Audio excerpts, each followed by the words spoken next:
Father, Lieber himmlischer Vater, Lord, we thank you for a new day of life, ja, wir danken dir für einen neuen Tag des Lebens. and we want to pray now as we come before you this morning, Und wir möchten jetzt bitten, dass wenn wir heute vor dir erscheinen, that your grace would be upon our hearts, dass deine Gnade auf unserem Herzen ist and help us, Lord, to hear and understand the things that you have for us.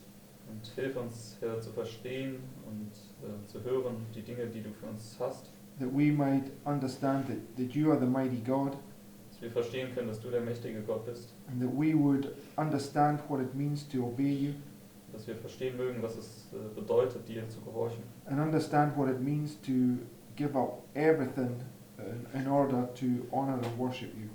und dass wir auch verstehen, was es bedeutet, alles aufzugeben, damit wir dich in Ehren halten können und dich anbeten können. So please help us now as we view these stories of the ancient past, Deswegen bitte hilf uns jetzt, wenn wir uns diese antiken Geschichten anschauen, that we can see how your people in the past, dass wir erkennen können, wie dein Volk in der Vergangenheit, how they honored you, wie sie dich verehrt haben, and how all these stories are pointing to the end of the world. und wie all diese Geschichten hier ans Ende der Welt weisen. And we ask all this in the name of Jesus. Und wir bitten all dies im Namen Jesu. Okay, this morning I just want to do a little bit of revision, and then I want to add a few thoughts to it. So, heute Morgen möchte ich nur ein paar Wiederholungen machen und dann möchte ich ein paar Gedanken da hinzufügen. Now we need to do revision on this because I've done it several times and I still have trouble remembering all the bits and pieces. Und das müssen wir machen, denn auch ich habe das Thema bereits ein paar Mal behandelt, aber ich vergesse auch immer wieder hier Dinge hier und dort. Okay, so starting with the top line, right? We've got the Millerite line from 1798 to 1844. Also die oberste Linie ist die Miller-Linie von 1798 bis 1844. Right? 46 years. 46 Jahre. It's the seven thunders. Das sind die 7 Donner. Right? And the seven thunders was a delineation of events that transpired under the first and second angels' messages. Und die 7 Donner sind eine Abfolge von Ereignissen, die unter der ersten und zweiten Engelsbotschaft stattfanden. From the time of the end Von der Zeit des Endes to the closed door. bis zur geschlossenen Tür. Right? And it's a type. Und das ist ein Typus. We know that the first and second angel's message, they transpire and repeat under the third. Und wir wissen, die erste und zweite Engelsbotschaft, die wiederholen sich unter der dritten. So when we come down to the binding off, from here, from the Sunday law to the final review, Also wenn wir jetzt hier zu unserer Zeit des Bindens kommen, vom Sonntagsgesetz bis zur finalen Untersuchung, okay, this teaches us something, right? dann lehrt uns das etwas. The time of the end was a sign, right? Die Zeit des Endes war ein Zeichen. Give me two witnesses. Gebe mir dafür 2 Zeugen. Sorry? Cyrus, right?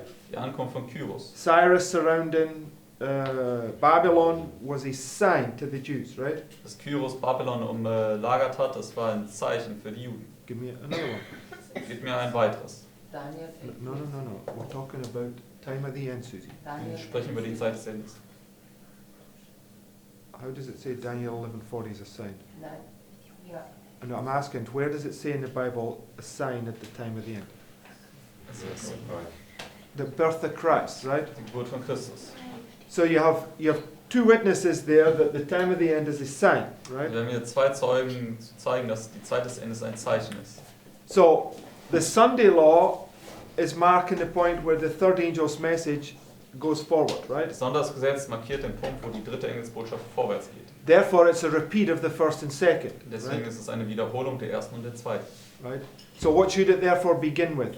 Deswegen, womit sollte das dann anfangen?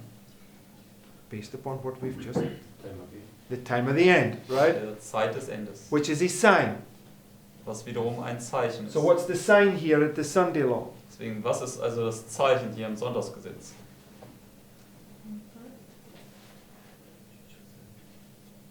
Sorry? What did you say, Sue? I mean, the surrounding of Jerusalem. Oh, what she said, okay, Yes. cestus, okay, Yes. now we've got it right. So Cestius. cestus is the sign, but also the birth, right? aber auch die Geburt.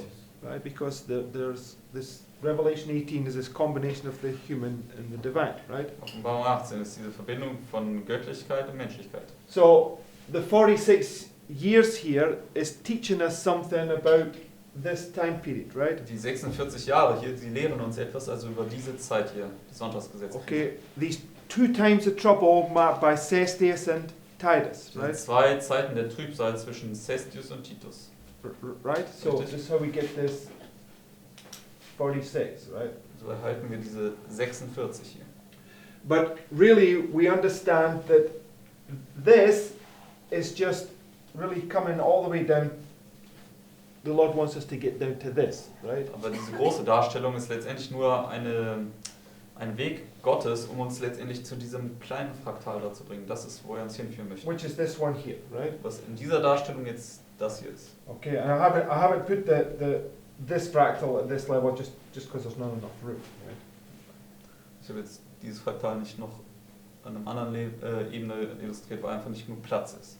But when we come down to the bind of this 4 and the 6, these 2 times of trouble, Aber wenn wir zur Zeit des Bindens kommen und hier diese 4 und die 6, die ja diese 2 Zeiten der Trübsal symbolisieren, Sister White, has this quote where she says, "Then I saw, there seemed to be a little time of peace," da right? hat Ellen White ja dieses Zitat, wo sie sagt, es schien eine kleine Zeit des Friedens zu kommen. Right, in the little time of peace, you have to flee to the refuge city, Und in right? der kleinen Zeit des Friedens, da musst du zur Zufluchtsstadt fliehen.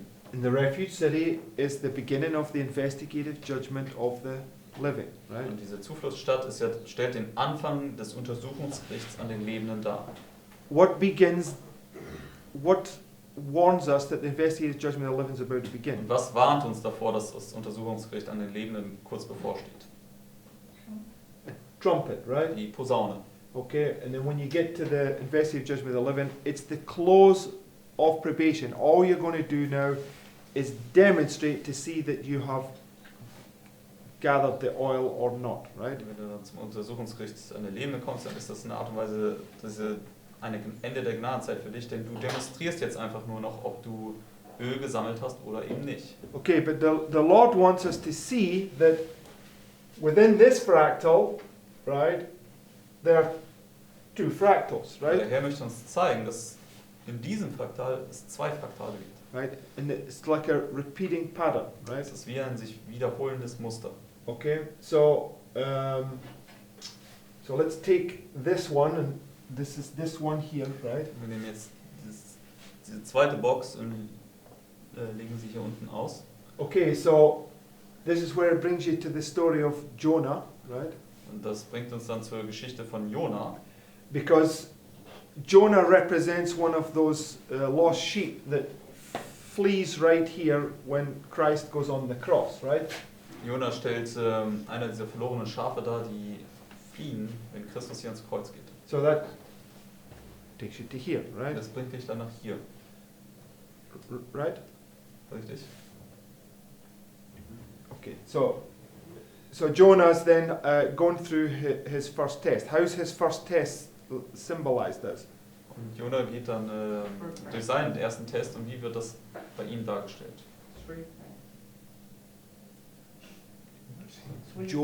Jonah.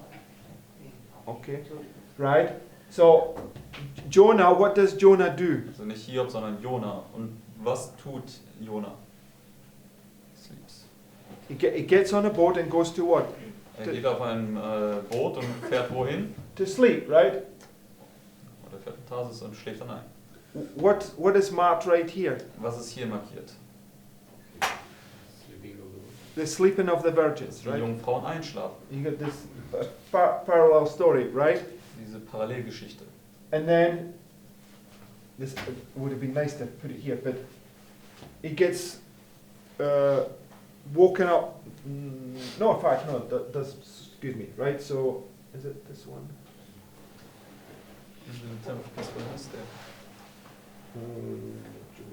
Wait a minute. No. Jonah gets woken up here, right? Jona wird hier aufgeweckt. And it's a type of what? Und das ist ein Typus wofür? where do you get woken up in the prophetic narrative? Wo wird man in der prophetischen Erzählung aufgeweckt? The midnight cry. Right, so you can Mitternachts- take, this Mitternachts- is exactly the same, this is just another fractal that you could put here like this, right? Das ist einfach ein weiteres Fraktal, was du dann hier auch komplett ausspannen könntest. Okay, so now we can come to Margaret's thought, right? Now we're going to put Job on top of here, right? Jetzt bringen wir Hiob ins Spiel. So Job, when he comes to his second test, which is here, right? Wenn Hiob zu seinem zweiten Test kommt, was ja am Mitternachtsruf Right, he says that when he comes face to face with death, wo er mit dem Tod ins Angesicht kommt, right, he's here, right? dann ist er ja in dieser Darstellung jetzt hier am Mitternachtsruf. And his first, therefore, in the second test, he has two tests, right? Aber in seinem zweiten Test hat er wiederum zwei Phasen des Tests. So first thing is his three friends come, right? Zunächst mal kommen diese drei Freunde And it says that they cease, und dann steht dort, dass sie aufhörten, dass sie stoppten. but then immediately it's followed by Elihu, right? So you have these two trials that Job is going through. Aber das ist dann sofort gefolgt von Elihu. Also Hiob hatte also diese zwei Phasen des Testes, durch die er gehen musste. And the ceasing would be parallel to the little time of peace, right? Und dieses Stoppen wäre eine Parallele mit der kleinen Zeit des Friedens. Okay, and when you go back to Jonah, right? Und wenn wir zurück zu Jona gehen, Jonah gets woken up, right? Jona wird ja aufgeweckt. So, Jonah awakes. Right, so we see the waking up, we see the little time of peace. It's exactly the same as if it was the midnight cry, Wir right? sehen das Aufwachen, wir sehen die kleine Zeit des Friedens, das ist genau dasselbe wie hier am Mitternachtsruf in der Darstellung. Okay, so what does this now explain? Was erklärt uns das jetzt hier?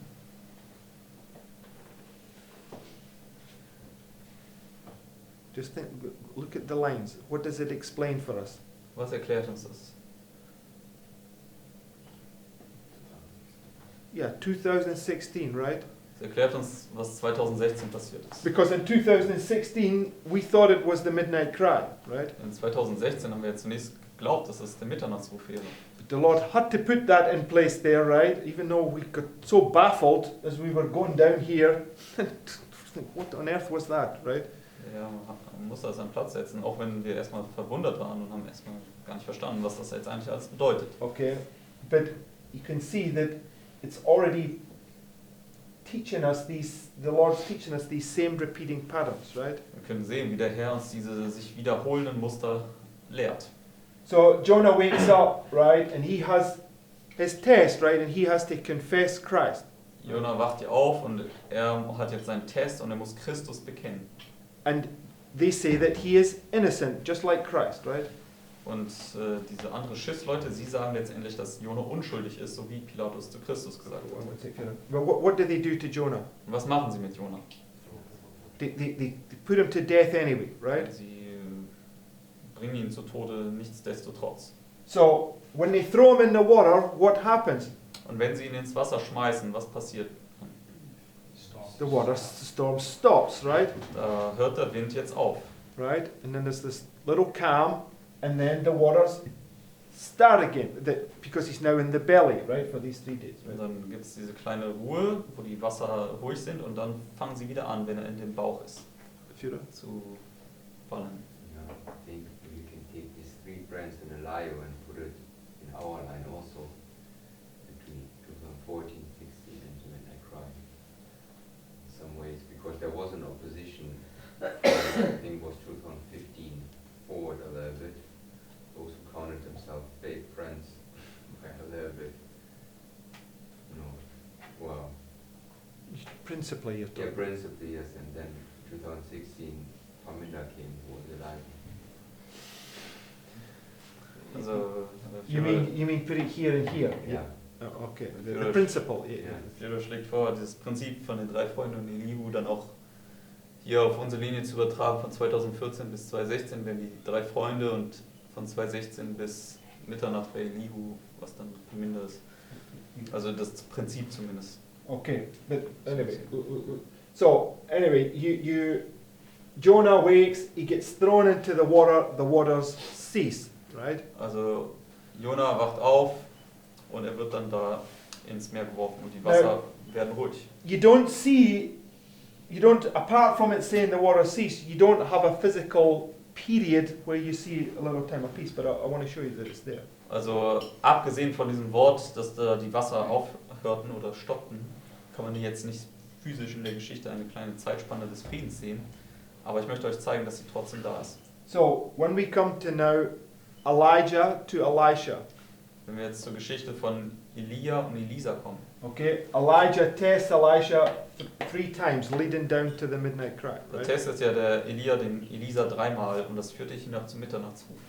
3 times he has to tarry, right? 3-mal muss er warten und verzögern. Okay, and then at the 3rd time's mark, and they're just about to cross the Jordan, and there's this, he smites the waters, right? Und beim 3. Mal sind sie kurz davor, den Jordan zu überqueren und dann schlägt Elia die Wasser.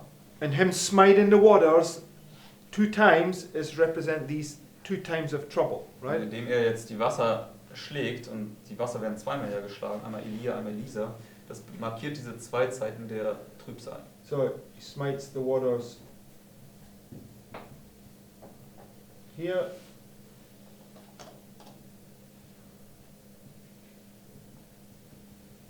and here, right? Schlägt die Wasser dort und dort. Which is this, right? Also dieser Darstellung dann hier, das ist. So, and this is a parallel because right here, what begins? Und das ist eine Parallele auch zum Sonntagsgesetz, denn was fängt dort an? Says this, the nations are angry, right? Celsius, die Nationen sind zornig. Right? It's the shaking of the earth, Das right? ist die Erschütterung der Erde.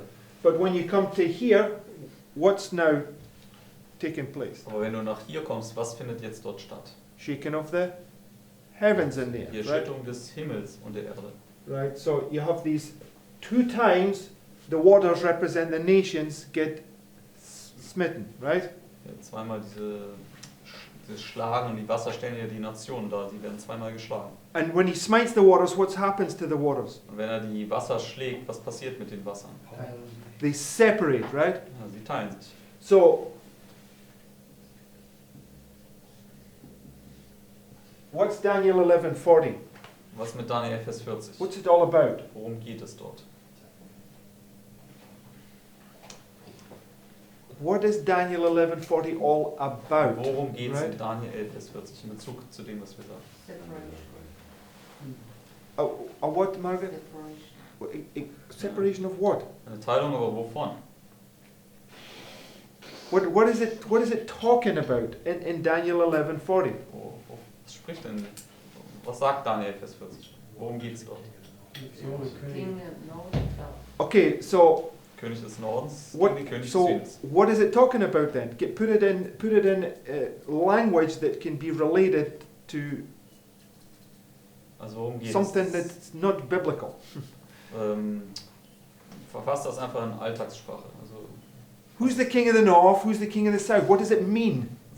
benennt einfach diese Mächte. Also was bedeutet das? Wer ist der König des Nordens? Wer ist der König des Südens?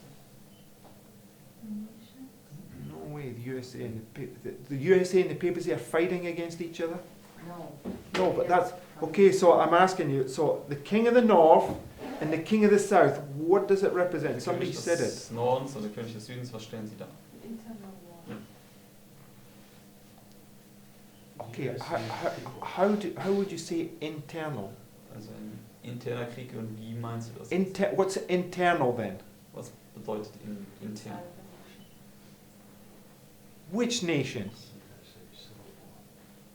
Also No. einer Nation, ein Bürgerkrieg. Kommunismus gegen Katholizismus. Okay. Look, there are only 2 groups of people at the end of the world, right? There's God's people and there's Satan's people, Es right? gibt ja letztendlich am Ende der Welt nur 2 Gruppen. Es gibt Gottes Volk und Satans Volk. Go to Revelation 13. Gehen wir zur Offenbarung 13. Separation of the church. No.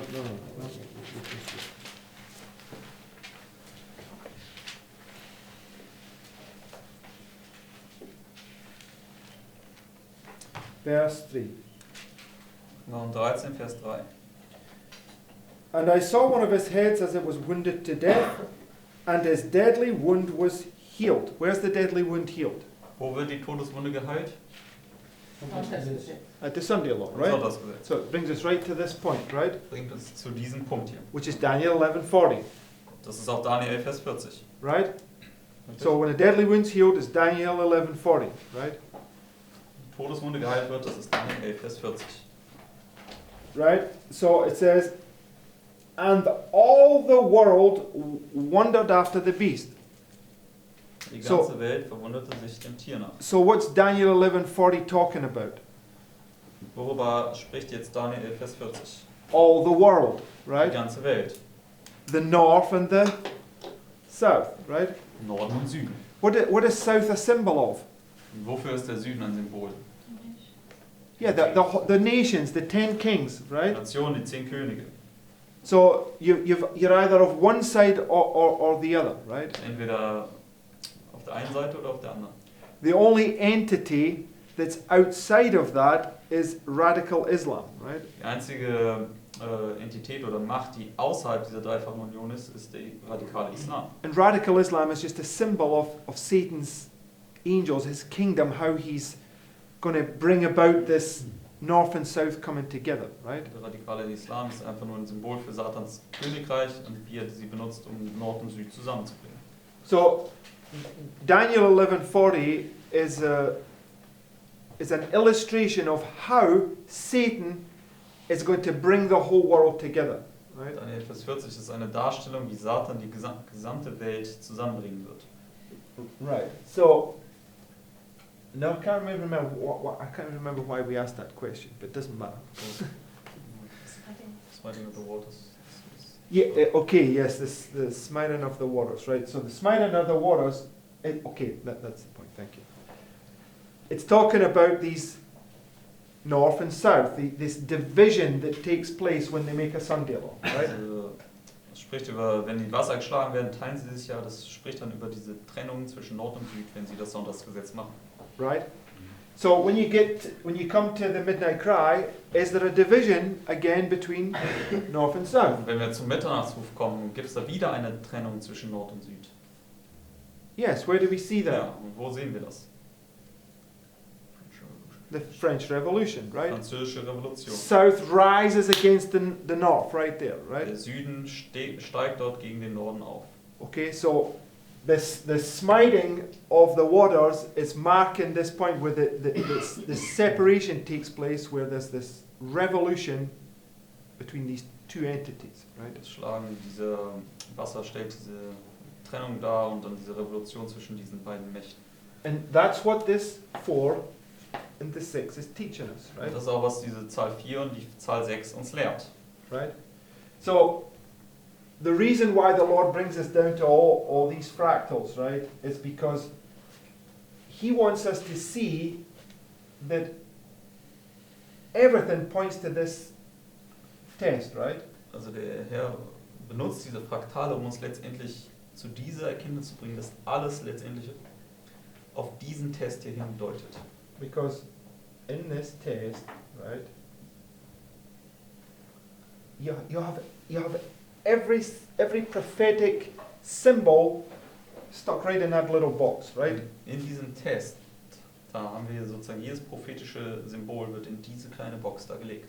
It's the time of the end to the closed door, right? Das ist die Zeit des Endes bis zur geschlossenen Tür. It's the 7 thunders, right? Das sind die 7 Donner. It's a test of the first and second angels' messages. Das ist ein Test in Bezug auf die erste und zweite It's Engelsbotschaft. 2 times of trouble. Das sind 2 Zeiten der Trübsal. There's a little time of peace in the middle, right? Eine kleine Zeit des Friedens dort in der Mitte. And it's showing you these patterns repeating over and over and over. So when you come to your final test, you know exactly what it is you've got to go through, right? Er zeigt uns diese Muster, die sich immer und immer wiederholen, dass wenn du zu deinem finalen Test kommst, du genau weißt, durch was du gehen musst.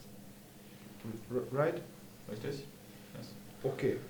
Now, just that we've put those things in.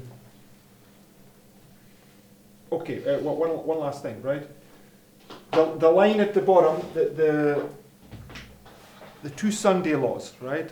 One for the church and one for the Gentiles. Und hier in der unteren Linie, da haben wir jetzt diese 2 Sonntagsgesetze markiert, einmal das für die Gemeinde und das für die Heiden, was Right. testen wird. So, this, right, is this, right? Also die erste Box hier ist hier die obere Box vom Sonntagsgesetz. Sunday law Das ist die crisis, finale right? Untersuchung. Image of the beast test. Sonntagsgesetzkrise, der Bild des Tieres-Test.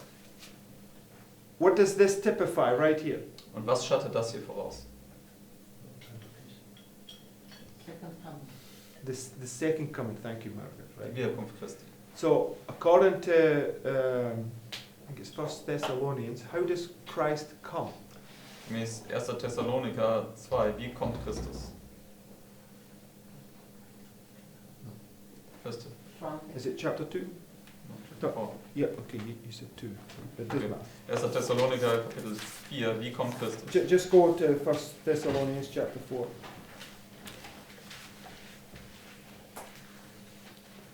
Erster Thessaloniker 4.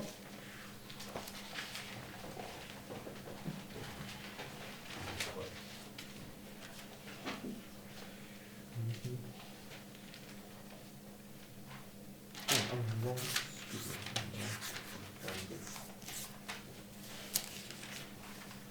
First Thessalonians chapter 4 and 16. yes. It says, Vers 16.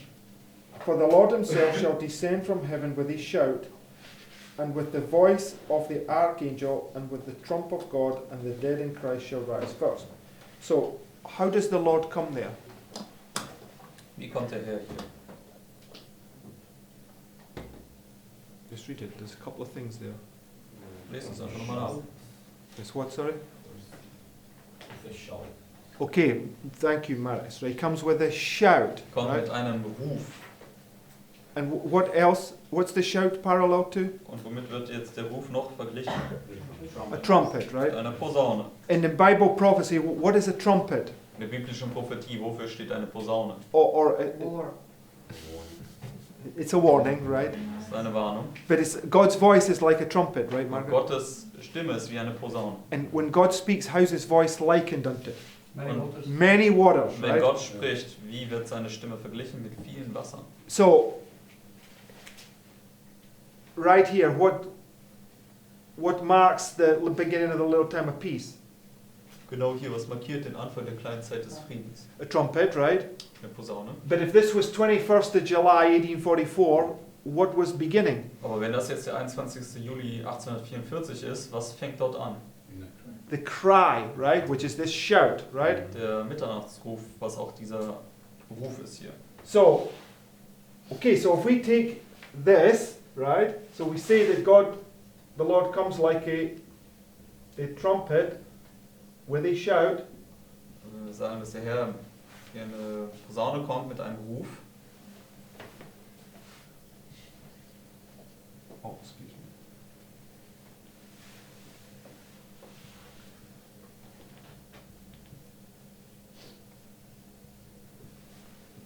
That would be right. Yes? Wird das ja korrekt, richtig? So it's just paralleling this, right? And you have this little time of peace, right? And then what happens right here? Also das ist dann einfach nur eine Parallele hier zum Beginn der kleinen Zeit des Friedens oben. Und dann hast du die kleine Zeit des Friedens. Und was passiert dann hier? It's the time of the end, Das ist die Zeit des Endes. where two classes get separated. Wo zwei Klassen getrennt werden. Another evidence that this is the time of the end to the closed door, Das ist right? eine weitere Bestätigung dafür, dass das auch die Zeit des Endes ist, bis zur geschlossenen Tür. Because we know that right in Sunday laws, this point, it's the Matthew 25, verses 1 to 4, where two classes are separated, Wir right? wissen auch das basierend auf dem Gleichnis der 10 Jungfrauen, dass das Sonntagsgesetz auch Matthäus 25, Vers 1 bis 4 ist, wo zwei Klassen getrennt werden. Okay, so you can see this at so many different levels, right? Deswegen, wir können diese Darstellung von 4 und 6 auf so vielen verschiedenen Ebenen betrachten. So, okay, right? So, in our time, right, this would be 2014 to the Civil Sunday Law, right? Also in unserer Zeit wäre das ja 2014 bis zum zivilen Sonntagsgesetz. When we get to the Civil Sunday Law, what are we doing? Wenn wir zum zivilen Sonntagsgesetz kommen, was werden wir dort tun? Yes, we're doing public evangelism, Wir right? werden öffentliche Evangelisation tun, Right? richtig? But when we say we're doing public evangelism, it means we're doing something externally that we wouldn't normally be doing, right? Und wenn wir das sagen, dass wir dort öffentliche Evangelisation machen, dann bedeutet das, wir werden etwas Externes tun, ein externes Werk tun, was wir normalerweise jetzt nicht tun würden. You're given a warning that judgment's about to begin, right? Wir werden dort eine Warnung geben, dass ein Gericht bevorsteht. Because it's right here you're given a warning that judgment's about to begin. Denn auch hier Right? geben wir eine Warnung, dass Gericht bevorsteht. And those that don't receive the warning, they get separated out right here, right? Diejenigen, die die Warnung nicht erhalten, die werden dann hier ausgereinigt. Okay. So the Lord stops the Sunday law to allow you time to give the last warning, right? Deswegen Or der Herr, to give you a warning, der right? Herr stoppt dort das Sonntagsgesetz und gibt dann diese kleine Zeit des Friedens, damit nochmal eine Warnung ergehen kann. Okay, so when the Sunday law comes, right? This is their final test, right? Und wenn das This Sonntagsgesetz image dann wieder zurückkehrt, dann ist das ihr finaler Test. für die right? gesamte You Welt. see how the repeating patterns, right? Dann können wir die wiederkehrenden Muster sehen. Very nice. Yes, you've really got to sit down and go through yourself, but the Lord really wants us to show us something with that, right? Also wir müssen da uns selbst hinsetzen, Schritt für Schritt durchgehen und dann sieht man das alles. Der Okay. Herr möchte uns hier was Schönes zeigen. Okay, a couple of things that I want to go to now. Go to Ezekiel chapter 4. Gehen wir jetzt zu Hesekiel Kapitel 4.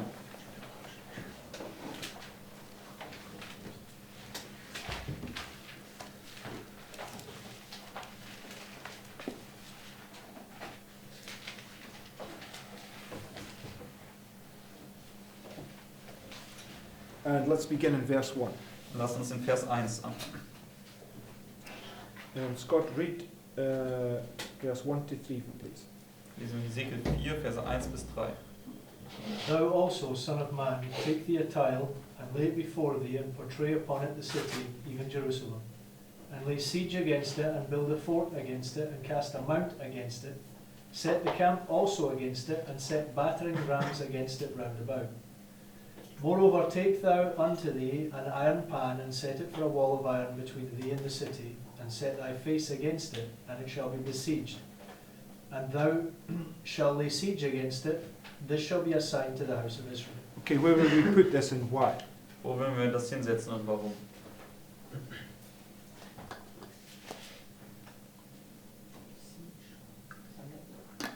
Right, it's the Sunday law, right? Das Sonntagsgesetz. But why, Margaret? What does it say there that tells you it's a Was, Sunday? warum? Okay, but there's more than one place. It's Exactly. so just some get surrounded. So Sie just belagern Jerusalem. Should be a sign. it's a sign, right? Das ist ein Zeichen. That's why we specifically mark two witnesses. You have a sign here that marks the sign here at the Sunday law, right? Wir haben das Zeichen hier und hier im Sonntagsgesetz die zwei Zeichen. Right? Richtig? Okay, so David, read verses 4 down to 6, please. Dann lesen wir dann die Verse 4 bis 6. Lie thou also on thy left side, and lay the iniquity of the house of Israel upon, according to the number of the days that thou shalt lie upon, and thou shalt bear their iniquity.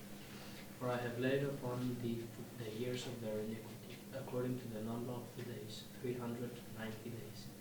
So shalt thou bear the iniquity of the house of Israel.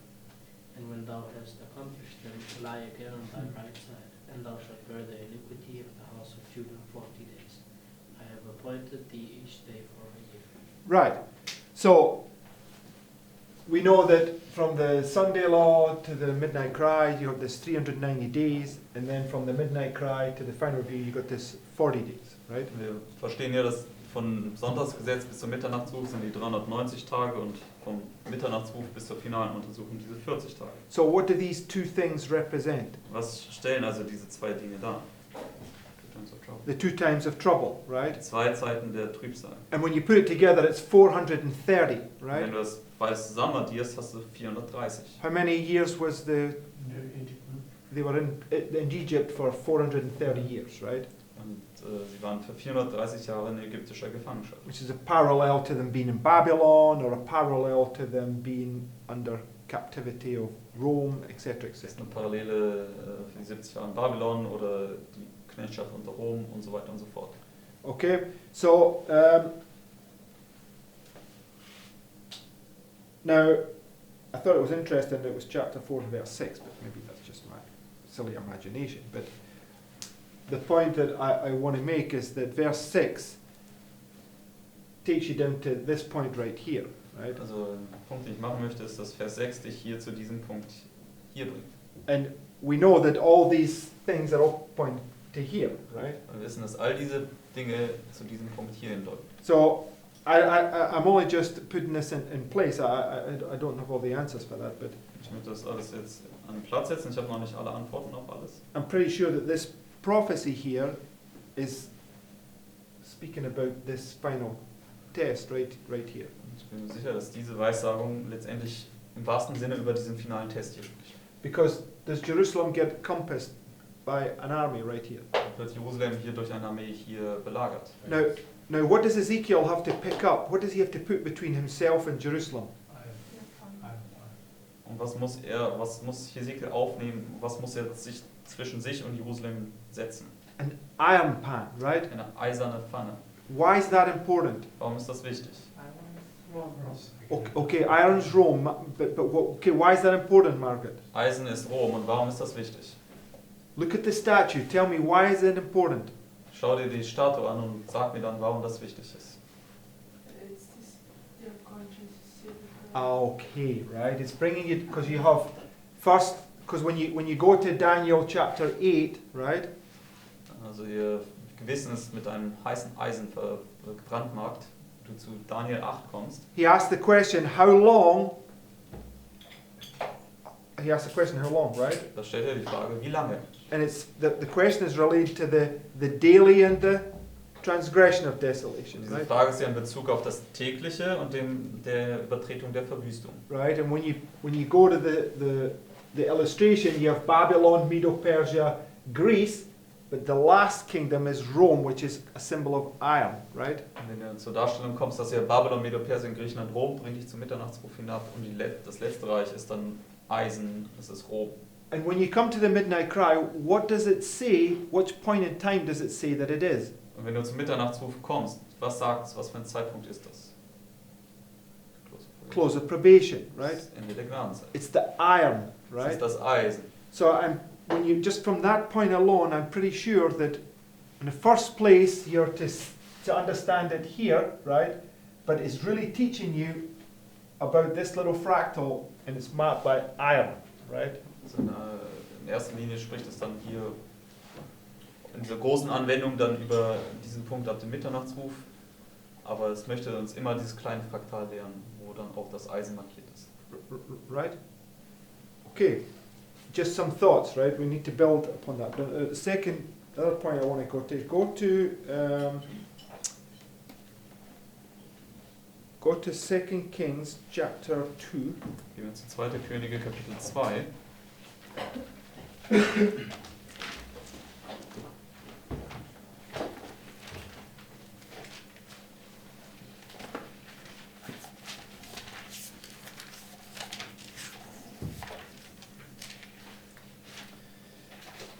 Okay, now it's interesting that this whole chapter is divided into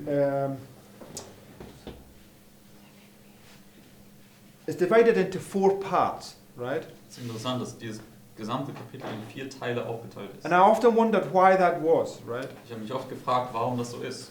So the first part, right, deals with Elijah testing Elisha, Der right? erste Teil handelt von diesem Test, den Elia mit Elisa macht. And it marks the tarrying time where he tests him 3 times, leading him down to where the 50 men come to watch what's going to happen, Und es right? stellt ja diese Verzögerungszeit dar, wo er 3-mal verzögern soll. Und das bringt dich dann hinab zu Mitternachtsruf, wo jetzt die 50 Männer kommen und zuschauen. Okay. And that brings you down to verse 14, right? Das bringt dich dann letztendlich hinab zu Vers 14.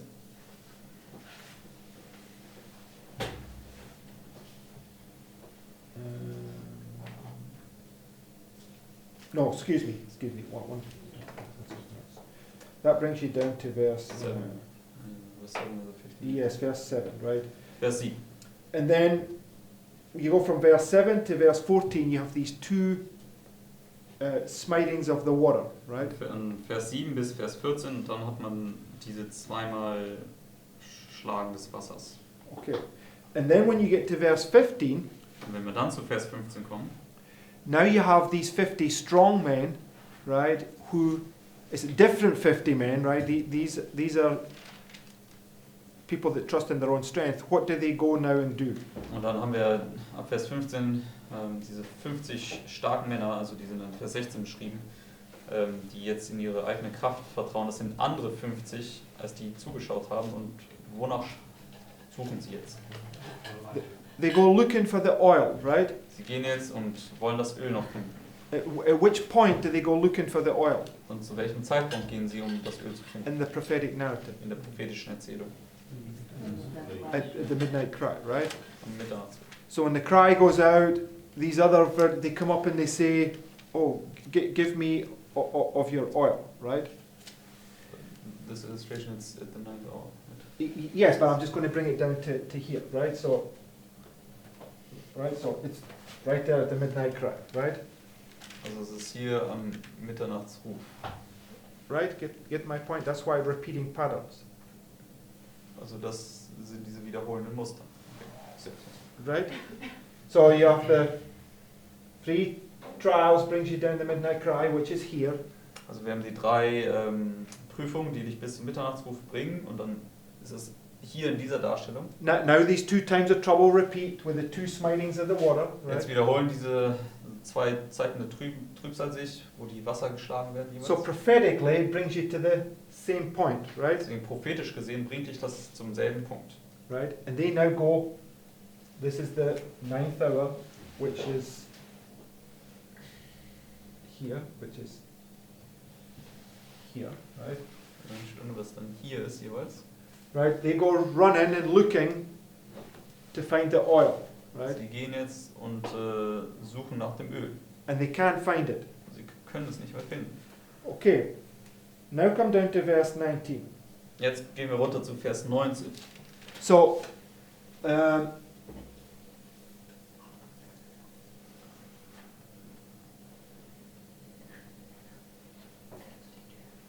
okay, now, this is the point I want to make. Now, when you look at this fractal, right, what should be here? If our understanding is correct, what should we have right here? Also wenn wir uns dieses Fraktal jetzt anschauen, was sollte hier sein, wenn unser Verständnis richtig ist? A waymark, right? Eine Wegmarke. This is the belly of the whale for Jonah, and the belly of the whale is the type of the 7 last plagues, right? Das ist ja der Bauch des Wales Erfahrung für Jona, und das ist ein Typus für die 7 letzten Plagen.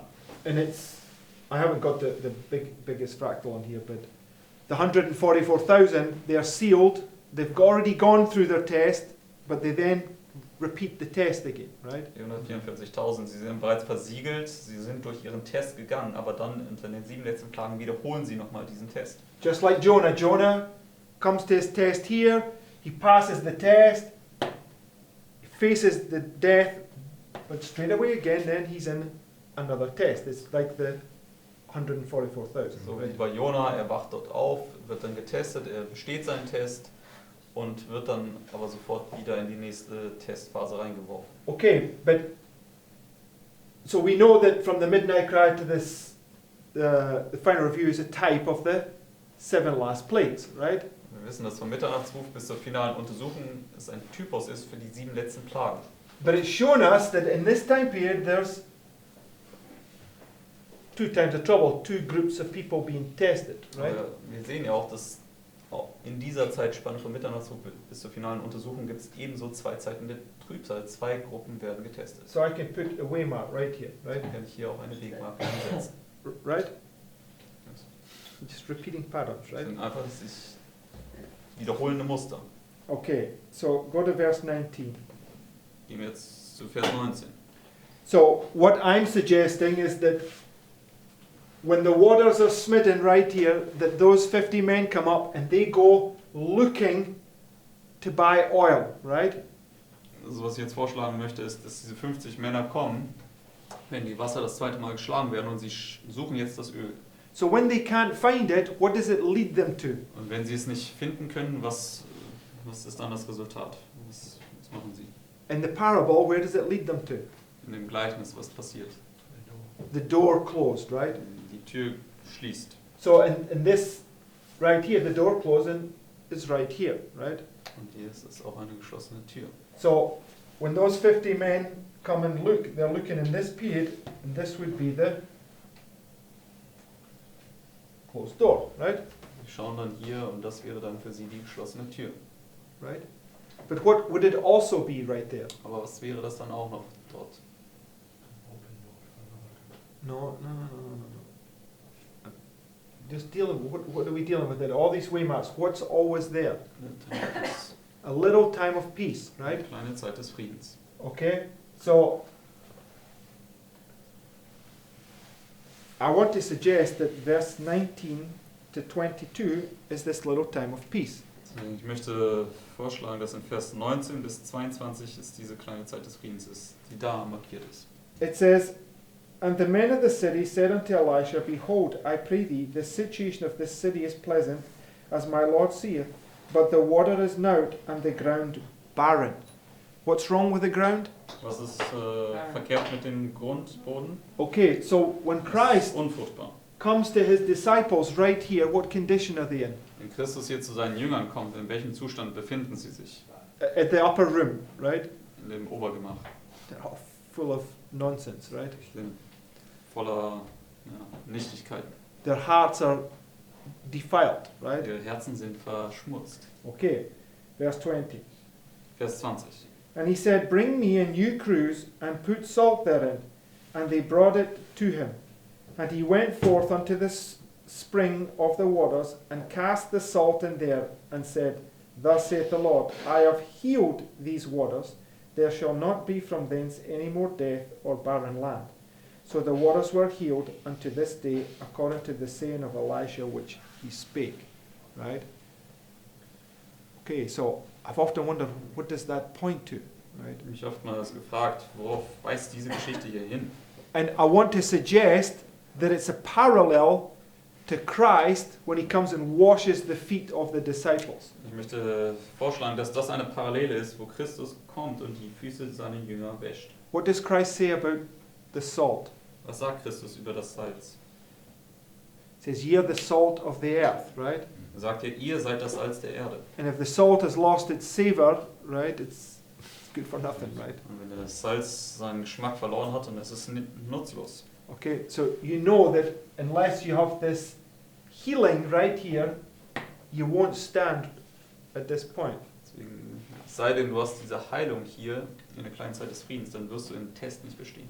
Okay, so if you just follow the prophetic narrative in Elisha to Elijah, it leads down to this closed door, so that the next thing, or it leads down to this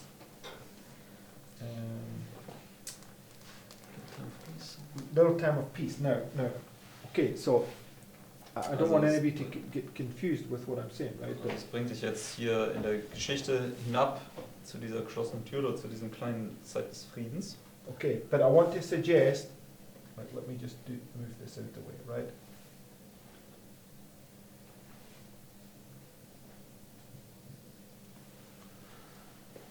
What does that do for us right there? What's wrong? Oh, let me rub that off so I'm not confused anymore. What do we see? Was sehen wir hier? Come on, who's paying attention? What's wrong with this right here? Was ist verkehrt mit dem hier? What's after the close of probation? The close of probation should be the second way. It should be. Yes. But what's this right here? Also in der Gnadenzeit sollte hier eine zweite Wegmarke der kleinen Zeit des Friedens sein. Aber was ist hiermit? Close of probation. Okay, and what's here? Also in der Gnadenzeit und was ist hier?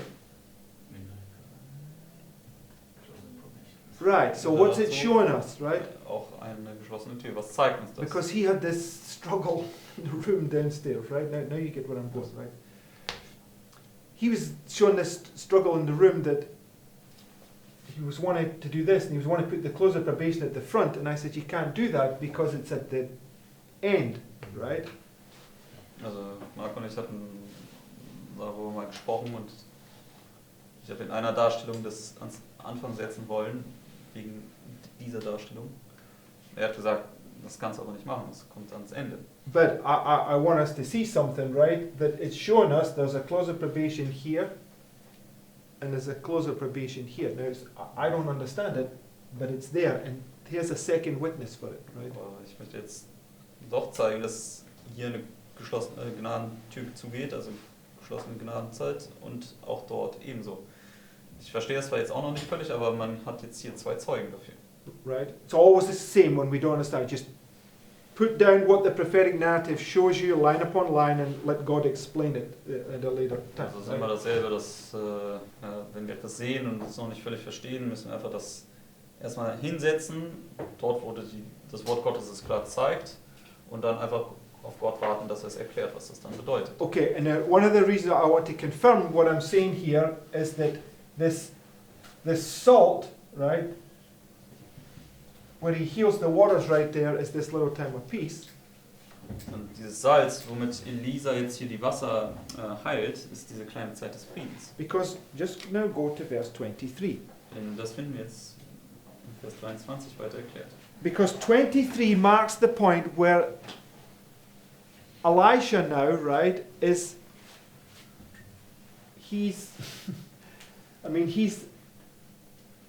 when the waters are smitten, right, there's a 9th hour, that's where Elisha is now fully in ministry, right? Also wenn die Wasser geschlagen werden, das zweite Mal, dann ist das ja die 9. Stunde und Elisa ist dann vollständig jetzt im Dienst tätig. And it's paralleling this point right here. Und das steht parallel hierzu, zu diesem Punkt. And look what happens, verse 23 to 25. Und lasst uns jetzt 23 bis 25 lesen. And he went up from thence unto Bethel, and as he was going up by the way, there came forth little children out of the city and mocked him. Who are these little children? Wer sind diese kleinen Kinder, die jetzt hier Elisa verspotten? No, you're not listening to what I'm saying. Who are these little children? Wer sind diese kleinen Kinder? Those are still on The what's? those are still on No. You're not listening. The little children is a symbol in Bible prophecy. Die kleinen Who Kinder are sind the little ein children? Symbol in der biblischen Prophetie. Und wer The sind lost die sheep, sind die right? verlorenen Schafe. These are lost sheep that have obviously been in rebellion, and the message has come to them, and they're not accepting it, right? Das sind also die verlorenen Schafe oder Teil der verlorenen Schafe, die in Rebellion sind. Und die Botschaft kommt jetzt zu ihnen und sie wollen sie nicht annehmen, sondern verspotten sie. And he went up from hence unto Bethel, and as he was going up by the way, there came forth little children out of the city, and mocked him, and said unto him, Go up, thou bald head, go up, thou bald head. Right? What's been marked right at that point? Das wird jetzt hier markiert zu diesem Punkt hier. Double. A double, right? Eine Doppelung. You always have this symbol, right? For instance, right, when he gets right here, does he get a double portion right here? Wenn er hier hinkommt, kriegt er hier eine doppelte Portion. Yeah, so what does he also say? He says, my father, right? Dann sagt er auch, mein Vater, Right? So, go thou up, bald head, or go thou up, bald head, whatever it was exactly they said, right? He says, go up, bald head, go up, thou bald head, right? Also komm herauf, du Glatzkopf, komm herauf, du Glatzkopf. And he turned back and looked on them and cursed them in the name of the Lord. Now, yesterday, I think it was, it doesn't matter, but in the last couple of days, Lawrence was making this point. What do you become right here? Also vor ein paar Tagen haben wir das Studium gemacht. Zu was werden wir hier? You become a savior, but you have the keys to do what? Du wirst ein Retter, aber wofür hast du auch noch die Schlüssel? Yeah, you have the, whatever you bind on earth will be bound in heaven, whatever you loose on earth will be loosed in heaven, Was right? immer auf Erden gebunden wird, wird auch im Himmel gebunden, und Yeah, yes, was du yes. löst, hast auf Erden, wird auch im Himmel gelöst werden. So, and if you're taking the story of Belshazzar, right, or Geschichte von Belsatzer nimmst, what comes upon him? was kommt da über ihn? The curse, right? Der Fluch. Many, many tekel upharsin, right? Mene, mene, tekel, upharsin. And we know that the finger of God is marked right here at the midnight cry, Wir right? wissen, dass der Finger Gottes hier im Mitternachtsruf markiert It's ist. just the exact, which is the little time of peace, right? Was auch die kleine Zeit des Friedens ist. So what's Elisha putting on them right there? Was legt hier Elisa auf sie? Many, many tekel upharsin, right? Mene, mene, tekel, upharsin. He's cursing them, right? Verflucht sie. You become this fly and roll, the finger of God, right? Du wirst zu dieser fliegenden Rolle, zu dem Finger Gottes. It says, and he turned back and looked on them and cursed them in the name of the Lord. And there came forth 2 she-bears out of the wood and tare 42 children of them. And he went from thence to Mount Carmel, and from thence he returned to Samaria. How many children? Wie viele Kinder? 42, right? 42. What's 42 a symbol of? Wofür Yes. steht die 42 symbolisch auf dem 3,5? So this is the cross in the middle. You got 1260, 1260, right? Also auch da haben wir das Kreuz in der Mitte und wir haben 1260 auf der einen Seite und 1260 auf der anderen It's Seite. always the same. It's this last week of Christ, Das right? ist immer dasselbe, das ist diese letzte Woche Christi. And who would be the 2 she-bears? Und wer würden diese 2 Bärinnen sein? It'd be Islam, right? Islam sein. I mean, you could argue that point, and I'm open to that, but let's work this out. The lost sheep, what are they doing? Are they rejecting the Sabbath, or are they? Both groups lost sheep. Yes, I'm open on that one, but nonetheless, Weiß wir auch noch, was diese Bärinnen bedeuten. Also, the bear is a symbol of Medo-Persia, right? aber nichtsdestotrotz, der Bär ist auf jeden Fall ein Symbol für Medo-Persien. Okay, and it says when you go to Revelation 18, Und wenn wir zur Offenbarung 18 gehen,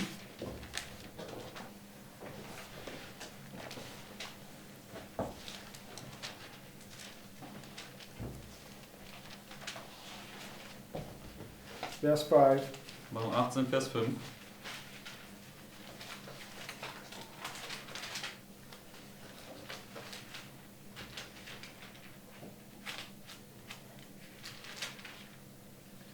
So, the lost sheep, right? When you get to this point right here, what test is it for them? Diese verlorenen Schafe, wenn du hier zur 9. Stunde kommst, welcher Test ist es für sie?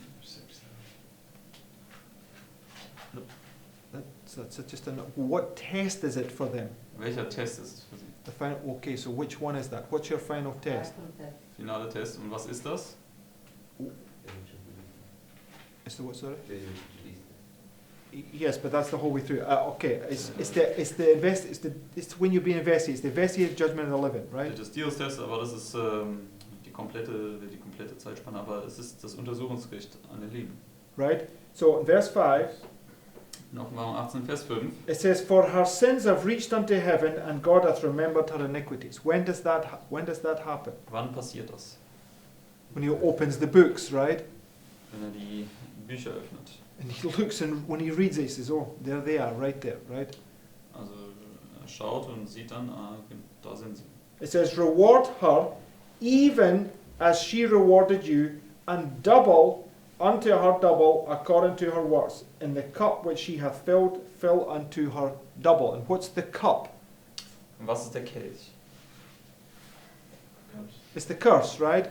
Das ist der Fluch. So, I'm just making a suggestion that these 2 bears represent this double portion that comes back upon them. They receive this. Deswegen ich möchte Das einfach nur den Doubling Vorschlag right machen, here. dass diese 2 Bärinnen hier diesen doppelten Fluch darstellen, der über sie kommt. Okay, and it's Medo-Persia. So it's either Islam or it's Und das ist Medo-Persien, das ist also Oder- entweder der Islam oder part of this Teil dieser Babylonian system that's destroyed. Teil der dreifachen Union. But Just because the sins reach unto heaven is already the son-in-law, but he remembers Yes, that's what I'm saying. Yes, yes. Also die Sünden reichen bis zum Himmel, das ist bereits im Sonntagsgesetz, aber wenn Gott dieser Sünden gedenkt, das ist dann am Ende, wenn er die Bücher auftut.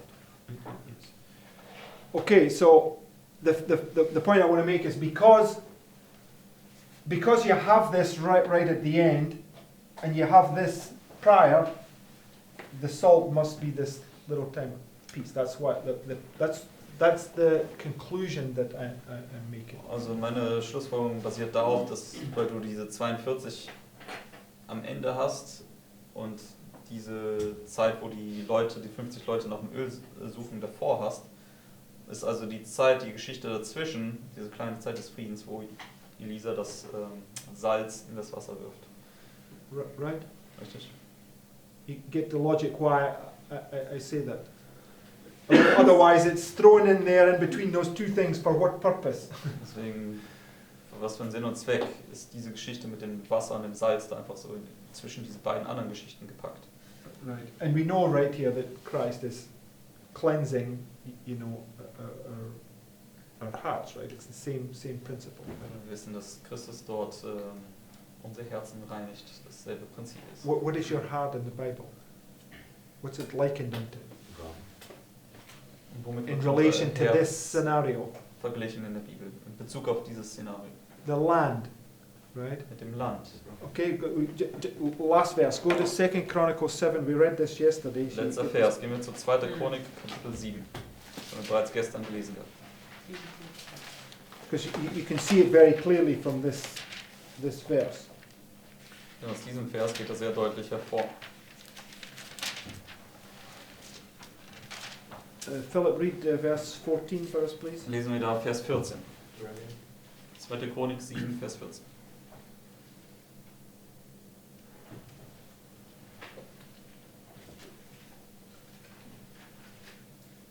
My people which are called by my name shall humble themselves and pray and seek my face and turn from their wicked ways. Then will I hear from heaven and will forgive their sin and will heal their land. Right? You heal their land, right? And the land symbolically is this right here, right? Er wird das Land heilen und das Land ist auch symbolisch für unser Herz. So what did Elisha heal? Deswegen, was hat Elisha. Elisa geheilt? Okay. Yes, it was, but it was in their land. The land was polluted, right? This water in there was.